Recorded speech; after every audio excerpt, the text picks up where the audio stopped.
பிறக்க தேங்காயும் கல்லு மோதினா இடத்திற்கு ஒருவர் தமிழுக்கு இருவர் பிளத்திற்கு மூவர் இடத்திற்கு நால்வர் சகலத்திற்கும் ஐவர் அப்படியா சுவைகள் ஆறு வரங்கள் ஏழு கிரகங்கள் ஒன்பது திக்குகள் எட்டு பசி வந்தால் பத்தும் வருவது போவதோ வருவது போவது இன்பமும் துன்பமா வந்தால் போகாதது அது பழியும் புகழும் போனால் வராதது அது மானமும் உயிர் நம்முடன் வருவது பாவ புண்ணியம் அடக்க முடியாதது அடக்க முடியாத பசியின் தாகத்தையும் தவிர்க்க முடியாதது ஆசையின் துக்கத்தையும் பசியின் தாகத்தையும் தவிர்க்க முடியாது சொல்லிருக்காங்க பிறப்பும் இறப்பும் எதுக்கு சொல்லிருக்காங்க எல்லாருக்கும் பொதுவானது அப்படின்னு இருக்காங்க ஆமா சொல்லிருக்காங்கல்ல சரி 4 பேர் போன பாதையில யார் யாருப்பா 4 பேர் போன பாதையில அப்ப சுந்தர மாணிக்க வாசக திரிகா சமுதரன 4 பேர் மைக்க வாழ்ந்து காட்டின யாருங்க மாதா பிதா குரு தெய்வம் என்று சொன்னார்கள் அப்படியா ஆமா எல்லாம் தெரியுமில்ல யுகங்கள் கேட்டீங்களே யுகங்கள் எத்தனை சொன்னீங்க மொத்தம் 4 இருக்குன்னு இதிகாசம் எத்தனை சொன்னீங்க 2 இருக்குன்னு இதிகாசத்துல 2னா என்ன இதிகாசம் என்றா ஒன்று ராமாயணம் மற்றொரு மகாபாரதம் வேதங்கள் 4னா என்ன வேதம் 4 விஞ்ஞாசூர் சாமாதர்மன 4 வேதம் அப்படியா நாடகம் நடக்கக்கூடிய நாடகம் வள்ளி திருமணம் நாடகத்துல கதாநாயகன் முருகப்பெருமானுடைய தந்தை யாரு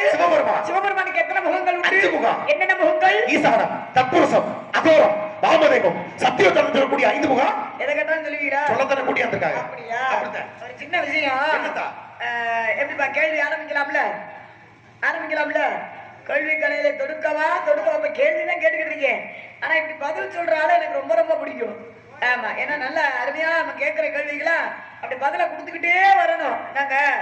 கழுவுற மீன்ல நழுவுற மீன் மாதிரி தப்பிச்சு போகாம அப்படி கொடுத்துக்கிட்டே வருங்கல்ல அது ரொம்ப பிடிச்சிருக்கு அண்ணே ஒரு கைத்தட்டு கொடுங்கண்ணே கைத்தட்டுங்க எனக்கு என்ன உட்காராதீங்க நாரதர் எப்படி பேசுறாரு வள்ளி பேசுற பேச்சுக்கு வள்ளி கேட்கிற கேள்விக்கு பதில் அப்படி கொடுத்துக்கிட்டு வர்றாருல அப்ப கொடுக்க நீங்களும் கைத்தட்ட கொடுத்துக்கிட்டே பாராட்ட கொடுத்துக்கிட்டே வரணும் சரிங்களா ரொம்ப சந்தோஷமா இருக்கு இன்னும் ஒரு சில விவரமா கேட்கலாம்ல தாராளமாக கேட்டா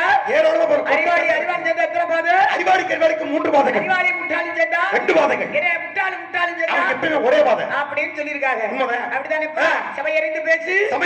சில நேரம் பேசாம இருந்து பழகுங்க அப்படின்னு இருக்காங்க கட்டாயம் உயிரெழுத்துகள் என்பது 12 மெய்யெழுத்துகள் என்பது 18 உயிர்மை எழுத்துக்கள் என்பது 16 ஆயிர எழுத்து என்பது 1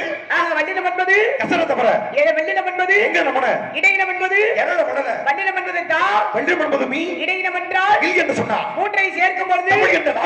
தமிழ் என்றாலே அமிர்தம் ஒழிக்க எதை கேட்டாலும் சொல்றீங்களா அதுதான் கூடிய ஆமா ரொம்ப பெருமையா இருக்கு எனக்கு ரொம்ப பெருமையா இருக்கு ஆமா இப்ப நாடகம் நடக்கக்கூடியது வள்ளி திருமணம் சரி இந்த வள்ளி திருமண நாடகத்துல கதாநாயகன் முருகன் ஆமா கதைக்கு நாயகன் அப்பே சரி நம்பிராஜ் இங்க யாரு எதற்காக நாடகம் வைக்கிறாங்க அப்படின்னா வடக்குவாசி செல்லியம்மனுக்காக இந்த நாடகம் வந்து நடத்துறாங்க அப்படிதானே சரி இப்ப இந்த செல்லியம்மன் தெய்வம் இருக்காங்க ஒரு சின்ன விஷயம் இந்த செல்லியம்மன் தெய்வம் இருக்காங்க அப்படின்னா இந்த தெய்வத்துக்கு என்ன அபிஷேகம் பண்ணுவோம் பாலாபிஷேகம் தேனாபிஷேகம் இப்படி நெய் அபிஷேகம் சந்தன அபிஷேகம் குங்குமத்தால் அபிஷேகம் நிறைய அபிஷேகங்கள் உண்டு என்னப்பா அப்பேற்பட்ட நிறைய அபிஷேகங்கள் உண்டு அப்படி இருந்துட்டாலும் தெய்வத்தை பார்த்து வணங்குகின்ற போது முதல்ல என்ன செய்வோம் முதல் தெய்வத்தை குளிக்க வைப்போம் நீராற்றுவோம்ல தெய்வத்திற்கு நீராற்றி விட்டு அதுக்கப்புறம் ஒவ்வொரு அபிஷேகமா நம்ம செய்து கொண்டே இருப்போம் அது வழக்கம் போல நடக்கிறது ஆனா